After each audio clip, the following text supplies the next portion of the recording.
जय हिंद, वंदे मातरम। दोस्तों स्वागत है आज के नए क्लास में। दोस्तों आज आप लोग के लिए लाया हूँ जीके जीएस का 80 मोस्ट इंपॉर्टेंट क्वेश्चन जो रेलवे ग्रुप डी एग्जाम के लिए बहुत ही इंपॉर्टेंट होने वाला है, क्योंकि दोस्तों आज का जो क्वेश्चन लाया हूँ वो हाल फिलहाल एग्जाम में बार बार पूछे जा रहे हैं।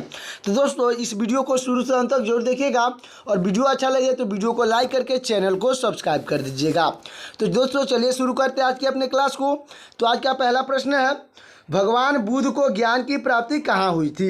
तो आपका राइट आंसर हो जाएगा ऑप्शन नंबर ए, यानी कि बोध गया में हुई थी। दोस्तों भगवान बुद्ध को ज्ञान की प्राप्ति बोध गया में हुई थी, अच्छे से याद रखिएगा। हमारा अगला प्रश्न हो जाएगा, आर्य समाज की स्थापना किसने की थी? तो आपके राइट आंसर हो जाएंगे ऑप्शन नंबर बी, यानी कि स्वामी दयानंद सरस्वती ने की थी। दोस्तों स्वामी दयानंद सरस्वती आपके बिल्कुल राइट आंसर हो जाएंगे। अगला प्रश्न है, पंजाबी भाषा की लिपि कौन सी है? तो आपका राइट आंसर हो जाएगा ऑप्शन नंबर बी, यानी कि दोस्तों गुरमुखी है। दोस्तों गुरमुखी आपका बिल्कुल राइट आंसर हो जाएगा। अगला प्रश्न है, भारत की मुख्य भूमि का दक्षिणात्मक किनारा कौन सा है? तो आपका राइट आंसर हो जाएगा ऑप्शन नंबर बी, यानी कि कन्याकुमारी है। दोस्तों कन्याकुमारी आपका बिल्कुल राइट आंसर हो जाएगा। अगला प्रश्न है हमारा, भारत में सबसे पहले सूर्य किस राज्य में निकलता है? तो आपका राइट आंसर हो जाएगा ऑप्शन नंबर सी, यानी कि अरुणाचल प्रदेश में निकलता है। दोस्तों अरुणाचल प्रदेश आपका बिल्कुल राइट आंसर हो जाएगा। अगला प्रश्न है, इंसुलिन का प्रयोग किस बीमारी के उपचार में होता है? तो आपका राइट आंसर हो जाएगा ऑप्शन नंबर बी, यानी कि मधुमेह बीमारी का उपचार में होता है। दोस्तों मधुमेह बीमारी आपका बिल्कुल राइट आंसर हो जाएगा, जिसको इंग्लिश में बोला जाता है डायबिटीज़ का रोग। दोस्तों डायबिटीज़ बीमारी आपका बिल्कुल राइट आंसर हो जाएगा। अगला प्रश्न है, बिहू किस राज्य का प्रसिद्ध त्यौहार है? तो आपका राइट आंसर हो जाएगा ऑप्शन नंबर बी, यानी कि दोस्तों असम का प्रसिद्ध त्यौहार है। दोस्तों असम आपका बिल्कुल राइट आंसर हो जाएगा।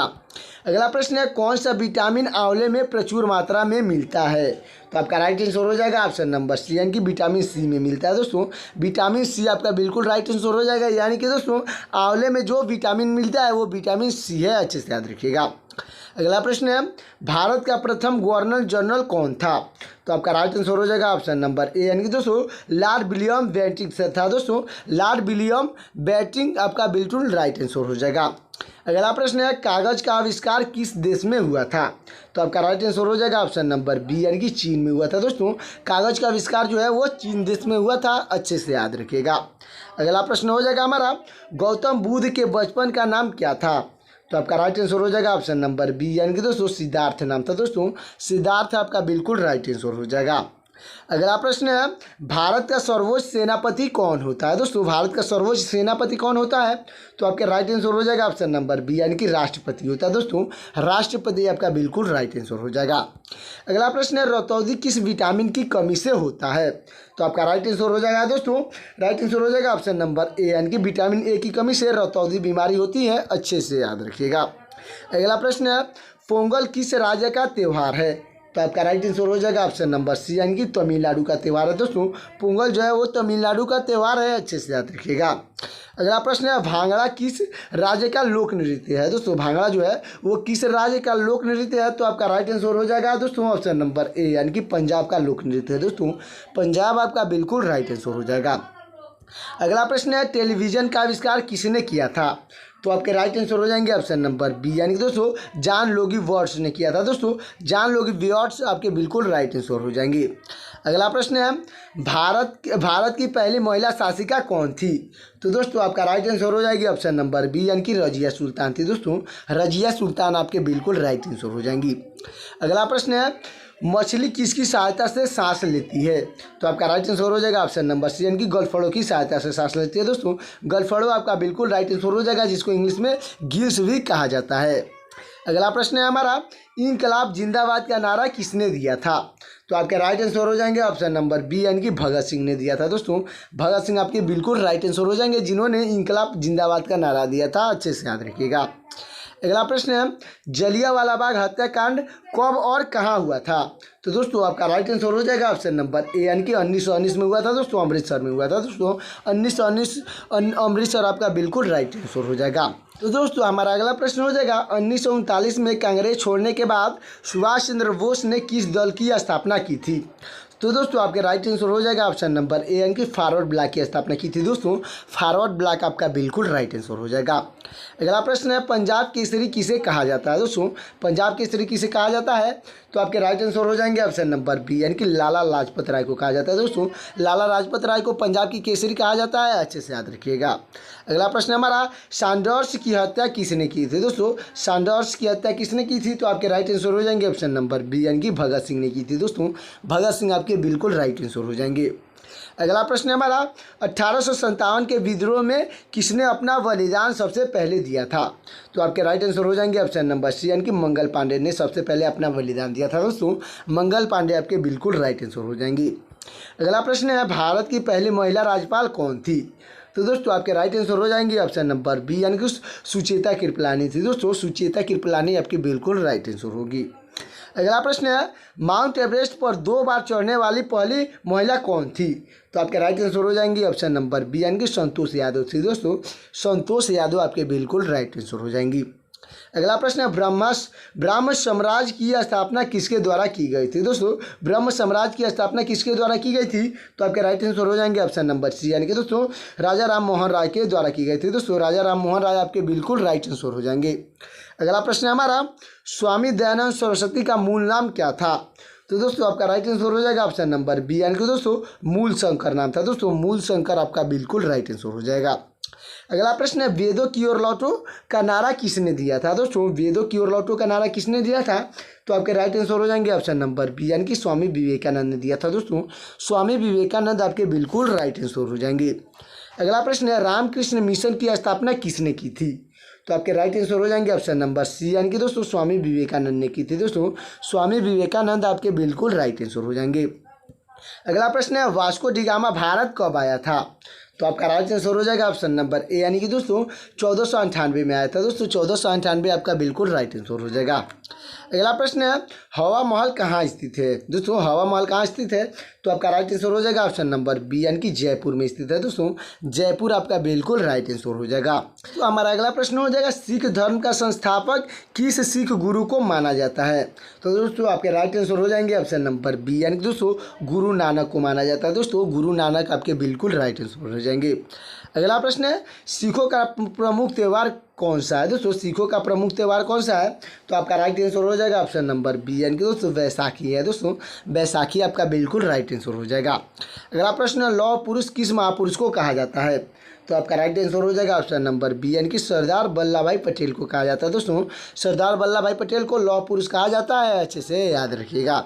अगला प्रश्न है नेताजी किस महापुरुष को कहा जाता है दोस्तों। नेताजी का उपाधि किस महापुरुष को मिला था या किस महापुरुष को कहा जाता है, तो आपके राइट आंसर हो जाएंगे ऑप्शन नंबर बी, यानी कि सुभाष चंद्र बोस को कहा जाता है दोस्तों। सुभाष चंद्र बोस को नेताजी सुभाष चंद्र बोस कहा जाता है, अच्छे से याद रखिएगा।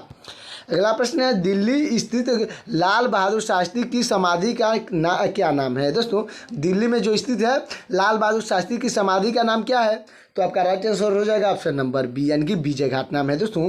विजय घाट आपका बिल्कुल राइट आंसर हो जाएगा। अगला प्रश्न है महाभारत के रचयिता कौन है, तो आपके राइट आंसर हो जाएगा दोस्तों ऑप्शन नंबर बी, यानी कि वेद व्यास हैं दोस्तों। वेद व्यास जी आपके बिल्कुल राइट आंसर हो जाएंगे, जिन्होंने महाभारत के रचना किए हैं। अगला प्रश्न है हमारा अर्थशास्त्र नामक पुस्तक किसने लिखी थी, तो आपके राइट आंसर हो जाएंगे ऑप्शन नंबर ए, यानी कि चाणक्य ने लिखी थी दोस्तों। चाणक्य ने आपके बिल्कुल राइट आंसर हो जाएंगे, जिसको कौटिल्य भी कहा जाता है, अच्छे से याद रखिएगा। अगला प्रश्न है जय जवान जय किसान का नारा किसने दिया था, तो आपके राइट आंसर हो जाएंगे ऑप्शन नंबर बी, यानी कि लाल बहादुर शास्त्री ने दिया था दोस्तों। लाल बहादुर शास्त्री आपके बिल्कुल राइट आंसर हो जाएंगे। अगला प्रश्न है संविधान सभा का स्थायी अध्यक्ष कौन था, तो आपका राइट आंसर हो जाएगा ऑप्शन नंबर बी, यानी कि राजेंद्र प्रसाद थे दोस्तों। राजेंद्र प्रसाद आपके बिल्कुल राइट आंसर हो जाएंगे, अच्छे से याद रखिएगा।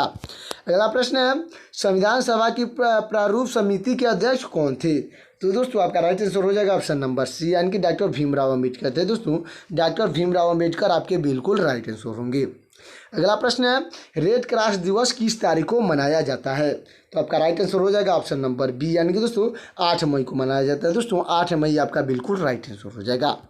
अगला प्रश्न है सूर्योदय का देश के नाम से कौन सा देश प्रसिद्ध है, यानी कि दोस्तों किस देश को सूर्योदय का देश कहा जाता है, तो आपका राइट आंसर हो जाएगा ऑप्शन नंबर बी, यानी कि जापान को कहा जाता है दोस्तों। जापान को सूर्योदय का देश कहा जाता है, अच्छे से याद रखिएगा। अगला प्रश्न हो जाएगा अंतर्राष्ट्रीय महिला दिवस किस तिथि को मनाया जाता है। तो आपका राइट आंसर हो जाएगा ऑप्शन नंबर ए, यानी कि दोस्तों 8 मार्च को मनाया जाता है। दोस्तों 8 मार्च आपका बिल्कुल राइट आंसर हो जाएगा। अगला प्रश्न है क्षेत्रफल की दृष्टि से भारत में सबसे छोटा राज्य कौन सा है। तो आपका राइट आंसर हो जाएगा ऑप्शन नंबर बी, यानी कि गोवा है। दोस्तों क्षेत्रफल की दृष्टि से गोवा सबसे छोटा राज्य है, अच्छे से याद रखिएगा। अगला प्रश्न है ओणम किस राज्य का प्रसिद्ध त्यौहार है। तो आपका राइट आंसर हो जाएगा ऑप्शन नंबर बी, यानी कि दोस्तों केरल का प्रमुख त्यौहार है। दोस्तों जो ओणम त्यौहार है वो केरल का प्रमुख त्यौहार है, अच्छे से याद रखिएगा। अगला प्रश्न है दिल्ली भारत की राजधानी कब बनी थी। दोस्तों दिल्ली जो है वो भारत की राजधानी कब बनी थी। तो आपका राइट आंसर हो जाएगा ऑप्शन नंबर बी, यानी कि 1911 में बनी थी। दोस्तों 1911 आपका बिल्कुल राइट आंसर हो जाएगा। तो दोस्तों अगला प्रश्न हमारा सबसे चमकीला ग्रह कौन सा है। तो आपका राइट आंसर हो जाएगा ऑप्शन नंबर बी, यानी कि शुक्र ग्रह है। दोस्तों सबसे चमकीला ग्रह है शुक्र ग्रह, अच्छे से याद रखिएगा। अगला प्रश्न है भारत का राष्ट्रीय जलीय जीव कौन सा है। तो आपका राइट आंसर हो जाएगा ऑप्शन नंबर ए, यानी कि दोस्तों गंगा डॉल्फिन है। दोस्तों गंगा डॉल्फिन आपका बिल्कुल राइट आंसर हो जाएगा। अगला प्रश्न हो जाएगा हमारा कार्बन का सर्वाधिक शुद्ध रूप कौन सा है। दोस्तों कार्बन का सबसे शुद्ध रूप कौन सा है। तो आपका राइट आंसर हो जाएगा ऑप्शन नंबर बी, यानी कि हीरा है। दोस्तों हीरा आपका बिल्कुल राइट आंसर हो जाएगा। अगला प्रश्न है एक्सरे का आविष्कार किसने किया था। तो आपके राइट आंसर हो जाएंगे ऑप्शन नंबर बी, यानी दोस्तों रोंटजन ने किया था। दोस्तों रोंटजन आपके बिल्कुल राइट आंसर हो जाएंगे। अगला प्रश्न है किस धातु का प्रयोग मानव द्वारा सबसे पहले किया गया था। तो आपका राइट आंसर हो जाएगा ऑप्शन नंबर बी, यानी कि तांबा का प्रयोग सबसे पहले किया गया था। दोस्तों मानव द्वारा सबसे पहले तांबा का प्रयोग किया गया था, तो तांबा आपका बिल्कुल राइट आंसर हो जाएगा। अगला प्रश्न है अंतरिक्ष यात्री को व्राय आकाश कैसा दिखाई पड़ता है। तो आपका राइट आंसर हो जाएगा ऑप्शन नंबर सी, यानी कि काला रंग दिखाई पड़ता है। दोस्तों काला रंग आपका बिल्कुल राइट आंसर हो जाएगा। अगला प्रश्न है महात्मा गांधी का समाधि का नाम क्या है। यानी कि दोस्तों महात्मा गांधी जी का जो समाधि है उसका नाम क्या है। तो आपका राइट आंसर हो जाएगा ऑप्शन नंबर सी, यानी कि राजघाट नाम है। दोस्तों राजघाट आपका बिल्कुल राइट आंसर होगा। अगला प्रश्न है भारत में पहली रेल कहाँ से कहाँ तक चली थी। तो आपका राइट आंसर हो जाएगा ऑप्शन नंबर बी, यानी कि मुंबई से थाने के बीच चली थी। दोस्तों मुंबई से थाने के बीच सबसे पहले भारत में रेल चली थी, अच्छे से याद रखिएगा। अगला प्रश्न है भारत में पहली बार मेट्रो रेल सेवा किस नगर में आरंभ की गई थी। तो आपका राइट आंसर हो जाएगा ऑप्शन नंबर सी, यानी कि कोलकाता में आरंभ की गई थी। दोस्तों कोलकाता आपका बिल्कुल राइट आंसर हो जाएगा। अगला प्रश्न है भारत में रेल का प्रारंभ किस वर्ष हुआ था। तो आपका राइट आंसर हो जाएगा दोस्तों ऑप्शन नंबर ए, यानी कि 1853 में हुआ था। दोस्तों भारत में सबसे पहले रेल का आरंभ 1853 में हुआ था, अच्छे से याद रखिएगा। अगला प्रश्न है भारत की प्रथम महिला मुख्यमंत्री कौन थी। तो आपका राइट आंसर हो जाएंगे ऑप्शन नंबर बी, यानी कि सुचेता कृपलानी थी। दोस्तों सुचेता कृपलानी आपके बिल्कुल राइट आंसर हो जाएंगी। अगला प्रश्न है भारत ने किस खेल में ओलंपिक खेलों में 8 बार स्वर्ण पदक जीता है। तो आपका राइट आंसर हो जाएगा ऑप्शन नंबर सी, यानी कि हॉकी में जीता है। दोस्तों हॉकी आपका बिल्कुल राइट आंसर हो जाएगा। अगला प्रश्न है हमारा भारत ने आखिर बार हॉकी में स्वर्ण पदक कहाँ और कब जीता था। तो आपका राइट आंसर हो जाएगा ऑप्शन नंबर ए, यानी कि 1980 में जीता था। दोस्तों 1980 में जीता था, जो मास्को में हुआ था। दोस्तों मास्को आपका बिल्कुल राइट आंसर हो जाएगा। अगला प्रश्न है ओलंपिक खेलों का आयोजन कितने वर्ष के बाद होता है। तो आपका राइट आंसर हो जाएगा ऑप्शन नंबर सी, यानी कि 4 वर्षों के बाद होता है। दोस्तों 4 वर्ष आपका बिल्कुल राइट आंसर हो जाएगा, अच्छे से याद रखिएगा। अगला प्रश्न है अंतर्राष्ट्रीय ओलंपिक समिति का मुख्यालय कहाँ स्थित है। तो आपका राइट आंसर हो जाएगा दोस्तों ऑप्शन नंबर सी, यानी कि दोस्तों लुसाने स्विट्जरलैंड में स्थित है। दोस्तों स्विट्जरलैंड के लुसाने आपका बिल्कुल राइट आंसर हो जाएगा। अगला प्रश्न है सन 2012 में ओलंपिक खेल कहाँ हुए थे। तो आपका राइट आंसर हो जाएगा ऑप्शन नंबर बी, यानी कि लंदन में हुआ था। दोस्तों लंदन आपका बिल्कुल राइट आंसर होगा। अगला प्रश्न हो जाएगा हमारा ओलंपिक ध्वज में कितने गोले हैं। तो आपका राइट आंसर हो जाएगा ऑप्शन नंबर बी, यानी कि 5 गोले हैं। दोस्तों 5 गोले आपके बिल्कुल राइट आंसर हो जाएगा। अगला प्रश्न है हमारा एक ओलंपिक में सर्वाधिक स्वर्ण पदक जीतने वाला खिलाड़ी कौन सा है। तो आपका राइट आंसर हो जाएगा ऑप्शन नंबर ए, यानी कि दोस्तों माइकल फेल्प्स है। दोस्तों माइकल फेल्प्स आपका बिल्कुल राइट आंसर हो जाएगा। अगला प्रश्न है सन 2020 में ओलंपिक खेल कहाँ हुए थे। तो आपका राइट आंसर हो जाएगा ऑप्शन नंबर बी, यानी कि टोक्यो में हुआ था। दोस्तों टोक्यो आपका बिल्कुल राइट आंसर हो जाएगा। अगला प्रश्न है सन 2012 के ओलंपिक खेलों में कांस्य पदक जीतने वाली साइमन नेहवाल का संबंध किस खेल से है। तो आपका राइट आंसर हो जाएगा दोस्तों ऑप्शन नंबर डी, यानी कि बैडमिंटन से है। दोस्तों बैडमिंटन आपका बिल्कुल राइट आंसर हो जाएगा, अच्छे से याद रखिएगा। अगला प्रश्न है हमारा भारत ने ओलंपिक खेलों में पहली बार किस वर्ष भाग लिया था? तो आपका राइट आंसर हो जाएगा ऑप्शन नंबर ए, यानी कि 1900 में भाग लिया था दोस्तों। सन 1900 आपका बिल्कुल राइट आंसर हो जाएगा। अगला प्रश्न है, ओलंपिक खेलों में पदक जीतने वाले पहले भारतीय महिला कौन थी? दोस्तों पहली भारतीय महिला कौन थी? तो आपका राइट आंसर हो जाएगा दोस्तों ऑप्शन नंबर सी, यानी कि दोस्तों कौड़म सम्मेलेश्वरी थी। दोस्तों कौड़म मल्लेश्वरी आपके बिल्कुल राइट आंसर हो जाएंगी। अगला प्रश्न है, प्रसिद्ध झंडा गीत यानी कि झंडा ऊंचा रहे हमारा की रचना किसने की थी? तो आपके राइट आंसर हो जाएंगे ऑप्शन नंबर सी, यानी कि दोस्तों श्यामलाल गुप्त पार्षद ने की थे। दोस्तों श्यामलाल गुप्त पार्षद आपके बिल्कुल राइट आंसर हो जाएंगे। अगला प्रश्न है, पशुओं में मिल्क फीवर बीमारी किस कमी से के कारण होती है? दोस्तों पशुओं में जो बीमारी होती है मिल्क फीवर बीमारी वो किस कमी से होती है? तो आपका राइट आंसर हो जाएगा ऑप्शन नंबर बी, यानी कि कैल्शियम की कमी से होती है। दोस्तों कैल्शियम आपका बिल्कुल राइट आंसर हो जाएगा। अगला प्रश्न है, मानव शरीर के किस अंग द्वारा यूरिया को रक्त से फिल्टर किया जाता है? तो आपका राइट आंसर हो जाएगा ऑप्शन नंबर सी, यानी कि गुर्दे द्वारा फिल्टर किया जाता है दोस्तों, जिसको इंग्लिश में किडनी कहा जाता है। अगला प्रश्न है, किस एकमात्र भारतीय को अर्थशास्त्र में नोबेल पुरस्कार मिला है? तो आपका राइट आंसर हो जाएंगे ऑप्शन नंबर बी, यानी कि अमृत सेन को मिला है। दोस्तों अमृत सेन आपके बिल्कुल राइट आंसर हो जाएंगे, जिनको अर्थशास्त्र में केवल इन्हीं को नोबेल पुरस्कार मिला है। अच्छे से याद रखिएगा। अगला प्रश्न है, भारत के अंतिम गवर्नर जनरल कौन थे? तो आपका राइट आंसर हो जाएगा दोस्तों ऑप्शन नंबर सी, यानी कि दोस्तों ऑप्शन नंबर बी, यानी कि दोस्तों सी राजगोपालचारी हैं। दोस्तों सी राजगोपालचारी आपके बिल्कुल राइट आंसर हो जाएंगे। अच्छे से याद रखिएगा। अगला प्रश्न है, भिलाई इस्पात संयंत्र का निर्माण किस देश के सहायता से किया गया था? तो आपका राइट आंसर हो जाएगा ऑप्शन नंबर ए, यानी कि रूस देश की सहायता से किया गया था। दोस्तों रूस देश आपका बिल्कुल राइट आंसर होगा। अगला प्रश्न है, विश्व में माउंट एवरेस्ट पर चढ़ने वाली प्रथम महिला कौन थी? तो आपका राइट आंसर हो जाएगा दोस्तों ऑप्शन नंबर बी, यानी कि दोस्तों जुनको तोबाई थे। दोस्तों जुनको ताबेई आपके बिल्कुल राइट आंसर हो जाएंगी। अगला प्रश्न है, पीलिया किस अंग का रोग है? दोस्तों पीलिया जो रोग है वो किस अंग का रोग है? तो आपका राइट आंसर हो जाएगा ऑप्शन नंबर बी, यानी कि यकृत का रोग है। दोस्तों यकृत जिसको लीवर कहा जाता है। दोस्तों पीलिया जो है लीवर का रोग है। अच्छे से याद रखिएगा। दोस्तों हमारा अगला प्रश्न हो जाएगा, द्रव सभी दिशाओं में समान दाब पारित करता है, यह कथन किस नियम से संबंधित है? तो दोस्तों आपका राइट आंसर हो जाएगा ऑप्शन नंबर सी, यानी कि पास्कल का नियम से संबंधित है। दोस्तों पास्कल का नियम आपका बिल्कुल राइट आंसर हो जाएगा। अगला प्रश्न है, एलपीजी गैस में मुख्य रूप से क्या होता है? तो दोस्तों आपका राइट आंसर हो जाएगा ऑप्शन नंबर बी, यानी कि ब्यूटेन गैस होता है। दोस्तों ब्यूटेन आपका बिल्कुल राइट आंसर हो जाएगा। अच्छे से याद रखिएगा। और दोस्तों ये वीडियो कैसा लगा कमेंट में जरूर बताइएगा। और दोस्तों साथ ही साथ ये भी कमेंट में बताइएगा कि 80 क्वेश्चन में से कितना क्वेश्चन आपको पहले से पता था। और दोस्तों वीडियो अच्छा लगा हो तो वीडियो को लाइक कर दीजिएगा और चैनल को सब्सक्राइब कर दीजिएगा। और दोस्तों बेल आइकन को भी साथ में प्रेस कर दीजिएगा ताकि मेरा लेटेस्ट वीडियो आप तक जल्द से जल्द मिल सके। तो दोस्तों मिलते हैं किसी और वीडियो में, तब तक के लिए जय हिंद जय भारत।